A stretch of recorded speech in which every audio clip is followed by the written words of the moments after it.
Isang magandang araw ng Sabado sa inyong lahat mga bayang classmates. Nasa ika-11 araw tayo ngayon para sa buwan ng Nobyembre taong 2023. Hello sa inyong lahat. At naway mga nasa mabubuti kayong kalagayan at kalusugan sa mga sandaling ito para sa ating gagawing paglilibang sa 7 karerang nabuo sa atin ng MMTCI at Philippine Racing Commission Handicappers na magsisimula sa ganap na alas 3 ng hapon mga bayang classmates. Eksaktong alas 3 po, eksaktong 7 karera lamang para sa larong winner take all. Bueno, bago tayo magpatuloy, nais ko munang i-welcome at pasalamatan ng ating mga bagong classmates, mga bagong subscribers dito sa ating channel.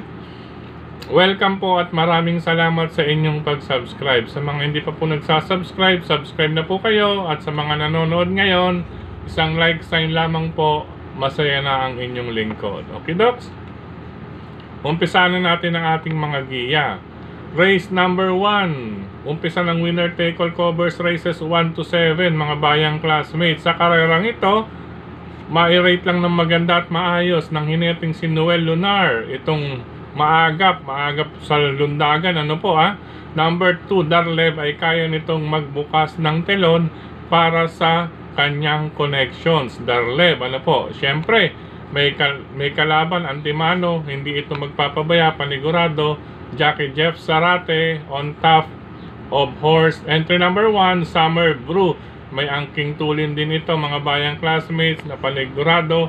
Pagdating sa half mile, magtatangka na itong kumapit para kay Darlev, pero dapat si Darlev marendahan lamang na maayos dahil medyo masela ng bunganga niyan or ang bibig pagdating sa rendahan, dahil talagang papalagan ka niyan at gustong manakbo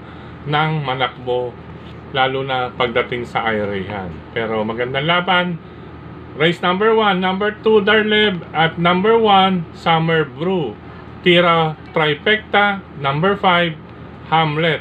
Trifecta numbers 2, 1, and 5. Good luck po, race number 1. Race number 2 para sa pick 6 covers races 2 to 7, mga bayang classmates. Ito, another one-on-one situation ito, mga bayang classmates, para sa akin. Baka magkalakasan lang ng aire. Pero anyway, one-on-one para sa akin. Number 1, Euroclidon, nasasakyan ni Patty Dilemma. At ang number 4, si Asyong with CP Boji Henson. Una ko si Euroclidon dahil unang-una, ang numero niya malapit sa tabing balya. Mainam po iyan kapag dyan napupwesto sa mababang numero or malapit sa tabing balya. Ika nga po, Antimano, kada check ni Boji Henson dyan. Aabangan iyan ni Patty. Ika nga, lahat ng corner na kay Euroclidon mapapabor. Pero pag sungaw sa rektahan, yan, isa't-isa na yan pagdating sa huling kanto, mga bayang classmates. Pero panigurado ko, malakas din ang aire na pakakawalan o ang pakakawalan dito sa race number 2. Ano po, parang sa race number 1 baka makakita tayo ng 1/4 na 21 medya, mga bayang classmates. Ulitin ko na lang po. Race number 2, number 1 Euroclidon at number 4 Asyong. Good luck po. Race number 3 para sa pick 5 covers races 3 to 7. Ito, mga bayang classmates, panimula ng pick 5 event. Halos palakasan na lamang tayo ng loob sa paninggilan sa unang dalawa. Ano po, pag unang dalawang karera, rito naman sa race number 3 para sa pick 5, ang huli na hindi nagkakalayo rito ang mga tiyempo, mga bayang classmates. Ano po mula number 1, 2, 3, 4, and 5. Yung numbers 1, 2, 3, 4, and 5, may mga tsansa po ito rito, mga bayang classmates. Kaya kung may kapital na rin lang kayo, pwede na po ninyong ilima upang makasiguro para sa race number 3. Pero bahagyang-bahagya para sa akin, uunahin ko number 1, Ginebra with Jackie Jonathan Vasco Hernandez. Unang-una, post position, mga bayang classmates, with Jonathan Vasco Hernandez. Lahat ng kanto rin mapapakinabangan ito, mga bayang classmates. Antimano, napakaganda ng kanyang pwesto, kaya iuna ko sa listahan ang number 1, Ginebra with Uno Vasco Hernandez. Panigunda ko na rin ito, matapang lumaban, number 2, Work From Home, nasasakyan ni Pau Pau Guse with Pau Pau Guse. At mahusay din po ito, no ba, pagdating sa ayudan o pagpaparemate, mga bayang classmates. Ika nga, sabi ng iba, kagaya ni Dan Camanyero, bumibit-bit din ito ng kabayo, ha? Halos sa batok na rin po ito sumasakay or nakapwesto. Kaya work from home bilang panigunda natin yan. Bagong baba rin po iyan dyan sa grupo ng class 4, 22 to 27, mga bayang classmates. Ngayon ulitin ko po, sa karerang iyan, numbers 1, 2, 3, 4, 5 ang pamilian, pero ang unang dalawang pili, number 1, Ginebra, number 2, work from home, bahagyang bahagya lamang. Good luck po, karera numero 3. Para sa karera numero 4, para sa larong pick 4, covers races 4 to 7, mga bayang classmate. Sa karerang ito, no po, 3, 5, 6 ang pilian, pero ang maipapayo ko, hindi dapat mawalan. Number 3, sa Kalam, iuna sa listahan with Mark Alvarez. Simple lamang po ang dahilan, halos pare-pareha sila. Minsan, may kalamangan pa nga, may nagkaroon pa nga ng tiyempo na mas lamang itong si Sakalam. Ano po, ika nga, pare-parehas ang dating nila sa last quarter. Ma-rate lang po ito ng maganda ni Mark Alvarez. Tingin ko, hindi rin lalakas ang iron nito. Magiging parehasan sa diretsahan. Kaya iuna natin sa listahan dito, Sakalam, number 3 with Mark Alvarez. Ano po, ma-rate lang ng magandang iron yan, mga bayang classmates. Sa unang dalawa hanggang 3 kwartos may kalalagyan na sila dyan kay Sakalam. Sa last quarter magiging malakas pa iyan. Ano po. Ngayon kung may datalo na rin, syempre yung dalawa, number 6 Sundance at number 5 Oktubre 14, Lapawang may remate. Isama na lamang kung nais pa ninyo, pero yung ipinauuna ko sa inyo, dapat meron kayong number 3 Sakalam. Good luck po. Race number 5, mga bayang classmates. Dito sa karerang ito, assuming na-assume ko or basa natin, syempre may mga matulin dito, ano po, parang hindi nalalayo kanina pa sa mga may aire. Ito baka magkalakasan lang sa harapan ang number 2 at number 5, Milliplues at Galloping Ghost. Depende po ito sa airehan, mga bayang classmates. Kaya ang aking pipiliin sa karera numero 5 ay yung tinatawag na may remate. Ano po? Nariyan po ang number 3, Electrify, na napupunto at nasa kamay pa rin po ni Jericho Garcia Serrano. Even though 57 kilograms, tansya ko, malaki pa po ang chance niya rito sa karera numero 5. Lalo na kung magkakalakasan iyong numbers 5 and 2 sa kanilang aire. Ngayon, oras na magkalakasan, syempre Electrify nga po ang ating unang pili. Maaring sumilat or pamorkas itong number 1, Southern Man with Nelson I. Uy Jr. Siya nga po pala. Congratulations sa iyo, Nelson Asyong Uy Jr. sa pagkapanalo kagabi, gayon din sa connections ng Hanglus kagabi, mga bayang classmates, mula sa kwadran nila brother Maki Maceda. Ano po, number 1, Southern Man, pangdihado natin sa race number 5. Pwede na rin pamorkas kung sakaling magkakalakasan iyong 2 and 5. Good luck po, karera numero 5. Race number 6, penultimate race, mga bayang classmates. Sa karerang ito talagang may mga lamang, may lamang, tapos pero may mga maaring sumilat. Ika nga parang may mga 2 hanggang 3 or 5 pa nga sa race number 3. Balik tayo sa race number 6. Sa karerang ito talagang unang pili natin itong si Cromwell, number 1 with Jonathan Vasco Hernandez. Gawa na lamang po ng separate na listahan. Solo number 5, pero kinakailangan meron din tayong protection dito. Number 1, Bravo with Jonathan King Flores na galing sa isang magandang panalo. Ano po, pinarekta lamang po ito nakaraan, mga bayang classmates. Ika nga, talagang last quarter na lamang ito ginalawan at malayo pang nanalo. Siyempre mababa na rin po yung laban niya doon, talagang mababa. Pero dito, bilang pang protection, dahil ang numero niya nasa number 1, ano po, post position lamang ang tanging tanong dito para kay Bravo with Jonathan King Flores. Kaya kailangan maging maagap dito si Jonathan King or si King Flores na maipwesto ng maayos, papagitna itong si Bravo. Kasi si Cromwell talagang maganda yung numero with Jonathan Vasco Hernandez, kaya pwedeng solohin natin, mga bayang classmates, at si Bravo bilang protection nga po. Ano po mga bayang classmates? Good luck po sa race number 6.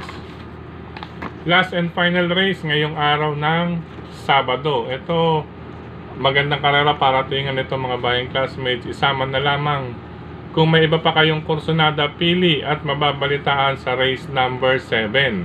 Ang aking mga choices, una number 6, Double Strike, na inumpisahan ng galawan ito nakaraan with Jackie Joel Ciego. Mga bayang classmates, tingin ko diretso pa rin po ito ngayon, meaning palaban or on the go. Panigunda natin number 9, Dolyarama with Apprentice Berjo Mergalleta. Mga bayang classmates,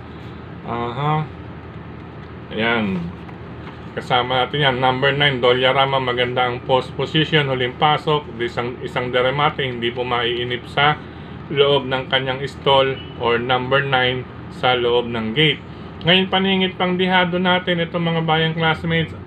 Number 8, baka may magpadala ng biglaang mensahe ito, no? Biglaang magandang mensahe, instant message. Ano po, with Jackie Noel Lunar, ano po, ayan, pwede palang maging opening and closing ito ngayong araw ng Sabado sa connections, mga bayang classmates, Darlev at instant message, instant message. Baka makapanorpresa ito mga bayang classmates. Tingin ko isang bulaga ang maibibigay nito sa atin ngayong araw ng Sabado. Ngayon, ulitin ko na lamang po, last and final race, isama lamang kung may iba pa kayong pili kursunada diyan. Bukod sa number 6, Double Strike, number 9, Dolyarama, at ang maaaring magpadala ng instant surprise message, number 8, instant message, opening and closing para sa connections. Good luck po para sa paglilibang ngayong araw ng Sabado, 11/11/2023. Sa pagkakataong ito muli, maraming salamat sa inyong pagtutok, pagtanggilig, pagsubaybay. Higit po sa lahat mga bayang classmates ang pagtitiwala. Napakaganda po ng karera natin ngayon. Pagamat manipis at pipitong karera lamang po ngayong araw ng Sabado at bukas, araw ng Linggo. Gayon din po, eksaktong 7 karera lamang po. Simple lamang po ang dahilan yan mga bayang classmates, dahil ang iba nagreserba or nagprepara na ng lakas para sa kanilang pagsali sa susunod na weekend races na kung saan November 19 idaraos or magaganap dyan ang Marho Breeders' Cup. Pakarera po yan ng samahan ng Marho. Maliban dyan, lalargahan din po ang Ambassador Eduardo Danding Cup mga bayang classmates sa araw ng Linggo, November 19. Speaking of November 19, nariyan po ang pagkikita or pagsasalo-salo, pagtitipon muli ng samahan ng friend sa grupo po, sa pangunguna ni Sir Dennis Gonzales. Mga kaibigan at kamiyembro natin yan ng friend, salo-salo po sa susunod na linggo. Nariyan po yan sa VIP pwesto ng MetroTurf, VIP section or area dyan sa MetroTurf. Ang friend, samahan ng mga grupo ng karerisan with Sir Dennis Gonzales, Ma'am Tita Ritz Bugayong, yan, at saka iba pa nating officers dyan sa friend and members. Yan, dumalo po kayo, meron pong libreng sasakyan niyan dyan sa SM San Lazaro ang pick up, at dyan din po babalik after the races on November 19 next weekend mga bayang classmates. Sa pagkakataon din ito muli with Sir Dennis Gonzales, hello, maraming salamat. Maraming salamat din kina Brother Drasen Padilla at Brother Daniel sa pagbabahagi ng Kilatis programa sa Bayang Karerisa. Siyempre, nariyan po yan, suportan ninyo ang mga pahayagang sagad at kadyot, mga bayang classmates mula sa JB Go Publishing House ni Sir Jess Go at ni Ma'am Marlene, sa mga nais magpagawa o magpa-imprenta ng kalendaryo para sa susunod na taon at mga resibo. Siyempre sa mga mag-aayos ng mga business permits, mga bagong receipts, nariyan po yan, JV Go Publishing House in Caloocan. Ano rin po ng BIR yan.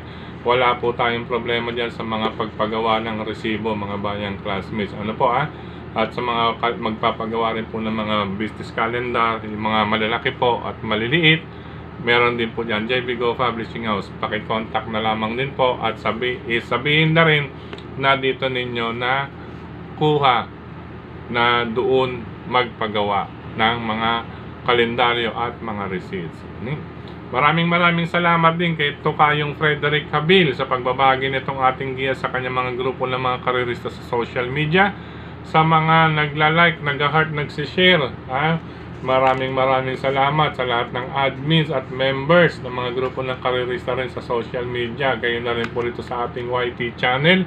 Maraming salamat po sa inyong mga pag-comment, mga bayang classmates. Ano po? Sa pagkakataon namang ito, nais ko munang pasalamatan itong mga nasa YT channel natin. Ano po? Nag-comment sa ating kahapon. Hello and happy racing, happy weekend na rin sa mga sumusunod. Sir Roger Bautista, ayan. Maraming salamat, isang retiradong classmate natin from abroad. Pareho daw kami ng profession, business course in accounting din siguro po itong si Sir Roger Bautista. Hello po sa inyo. Welcome back po sa pagbabakasyon dito sa Pilipinas. Sir Roger Bautista, happy racing po palagi. Gayon din kay Sir Wilfredo Aguilar, Brother JJ Ilaw, Elena Tampos, Brother Lito and Sister Cha Ortega, kay Brother Antonio Junfos, kay Sir Benjamin Cabanya, Sir Bobby Iranga, Sir Bernard Golpo, Sir Joey Hipolito, shoutout kay Boss Sherwin Rivera, Barangay Baysa, Quezon City, Rivera Compound, Batang Kangkalu. Yan, shout out kay Boss Sherwin Rivera, Barangay Baysa, Quezon City, Rivera Compound, Batang Kangkalu, Sir Joey Hipolito. Speaking of Caloocan, mga bayang classmates nandiyan si Cap Don Barre, Alde and Friends. Siyempre sa mga kaibigan natin dyan sa Stanley OTV, Hari ng Yambo OTV, Hagdan OTV, siyempre sa Scratch OTV, mga bayang classmates. At dun sa Banal OTV, near corner, 6 Avenue near corner, Bonifacio Avenue, maglibang din po kayo dyan mga bayang classmates. Panulukan ng lungsod ng Caloocan. Hello and happy racing pa rin sa mga sumusunod kay Solim Vian Limbaga. Solim Vian Limbaga, hello po sa inyo. Gayon din kay Sir Virgilio Santos Jr., kay Sir Joey Monjego, Sir Ronnie Baon, Sir Oni De Castro, maraming salamat. Sir Luisito Moso, Willie Rosales, maraming salamat. Kay Ma'am Jerica, ano po? Jerica, hello po sa inyo. Joseph Moralejo pong muli. Ayan. Tapos, ano ito po? Ayan. Tama. Kay Sir Rodel Torres, tamang libang lamang po, mga bayang classmates. Kay Ma'am Elena Tampos. At sa mga nag-comment kung na marami raw pong binibigay, ay sa totoo lang po, ay revisan na lamang din po kayo mga bayang classmates. Ano po, syempre ang base natin dito sa ating giya, depende po sa senaryo na maaaring maganap. At aking nga pong ulitin, at makibalita rin po kayo dahil ang karera po, once na maumpisan po iyan, ay nagbabago po iyan. Lalo na po yung mga connections na nananaya din directly, nananaya din, lalo na kapag wala na silang puro or live sa kanilang mga alaga, mga bayang classmates, alam nyo na ang ginagawa nila sa kanilang entry. Hindi po kagaya noon yan, mga bayang classmates, mga dekada 80, na kapag ang kanilang kalahok nakahanda na or naprepara na ng husto, syempre napakahalaga po ng mga pagpapaprepara dyan sa mga alaga, pagpapalit ng spike, pagpapakondisyon at ang mga gamot na support sa kanila, mga bayang classmates. Pagkain na rin ay talaga naman pag handa laban kung laban iyan, mga bayang classmates. Sa ngayon talagang nagbago po dahil matindi po ang pagkaka-interes, lalo na po yung mga kilala ninyo na miyembro ng Travelers Club. Hindi naman po lingid na sa inyong kaalaman yan. May mga hawak kayo ng mga programa, kaya ingat at bantayan na lamang din po ang mga Travelers Club na iyan na nasa hawak ninyong programa. Pero gaya nga ng ating laging paalala, ganyan po ni si Sir Rodel Torres, tamang libang lamang po mga bayang classmates sa ating pangangarera. Okay po, hanggang bukas po mga bayang classmates, maraming salamat po muli sa inyong lahat. Good luck, happy racing, God bless all, I love you.